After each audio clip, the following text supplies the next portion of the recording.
Қазір сағат кешкі 7. Осы уақытта көпшілік жұмыстан үйге қайтып жатқан уақытта патрульдік полиция қызметкерлері келесі ауысымға кіріседі.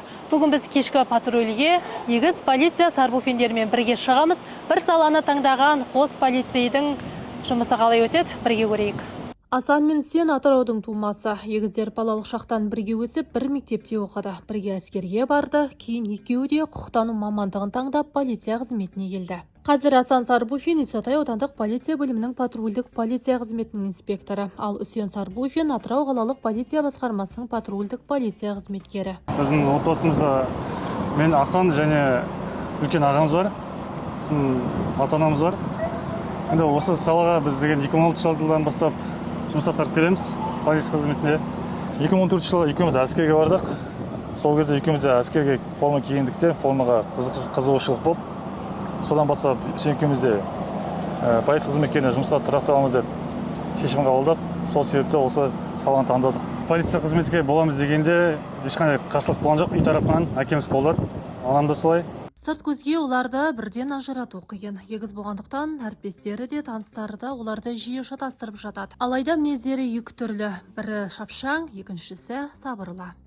Егіз болғандықтан көбінесе әріптестеріміз, таныстарымыз жиі шатастырады, ондай жағдай көп. Бір көргенде жеке-жеке көреді ғой. Үсен таныстары келіп, маған әңгіме айтып тұрады, танымайтын адамдар келіп. Сондай, Үсен таныстары, мен таныстарым келіп, Үсенге келіп әңгіме айтып тұрады, шатастырып. Не жаңа Асанды пысықтау дейді, мен тұйықтау дейді. Жұмыста тапқырлығымен, білімділігімен өзін жақсы көрсете алады. Және менен одан үйренетін көп заттар бар әлі. Үсенде мен былай ол еңбекқор, өте жай мінезі, жайлы, адамдармен ара қатынасы өте жақсы.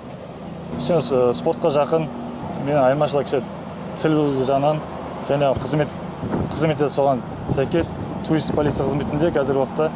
Полиция қызметі де қоғамдық тәртіпті сақтаумен шектелмейді. Кейде адамдарға бағыт-бағдар көрсетіп, қиын сәтте көмек беру де олардың міндеті. Соның бір мысалы жақында Үсен Сарбуфиннің Ұлыбританиядан келген туристке көрсеткен көмегі.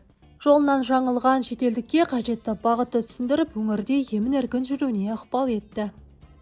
Егіз полицейлердің айтуынша қызмет барысында бір-біріне үнемі қолдау көрсетеді. Тәжірибе бөлісіп, ақылдасып, қиын сәттерде бірге шешім қабылдайды. Егіз болу олардың қызметіне кедергі емес, керісінше бір-біріне сенім артып, кәсіби тұрғыда шыңдалуына мүмкіндік береді. Қызметіміз саламыз бір болғандықтан, әрине бірімізге бағыт-бағдар беріп, білмегенімізді сұрап, бірімізден ақылдасып, шешім қабылдап, жұмыс барысынан сұрап көмектесеміз бірімізге. Үсен екеуміз нарядқа түскен кезде жұмыс барысында екеуміздің жауапкершілігі екі нарядқа түскендіктен жауапкершілігіміз екі түрлі болады. Жұмыс барысында жұмысқа бей-жай қарамаймыз. Екеуміздің жұмыстарымызға біріміздің кері әсерін тигізбейміз. Халыққа қызмет ету және қылмыстарды алдын алу, қоғамда құқық бұзушылықтарды болдырмау. Алайда Асан екеуміздің егіз болғандығымыз ешқандай жұмысқа қатыстырмаймыз және ол біздің әркіміздің халықтың алдында, заң алдында жауапкершілігіміз. Полиция формасы олар үшін жай ғана киім емес, бұл халық алдындағы жауапкершілік пен анттың белгісі. Қоғам тыныштығы үшін күндіз-түні еңбек етіп жүрген егіз Сарбуфиндердің басты мақсаты елге адал қызмет ету.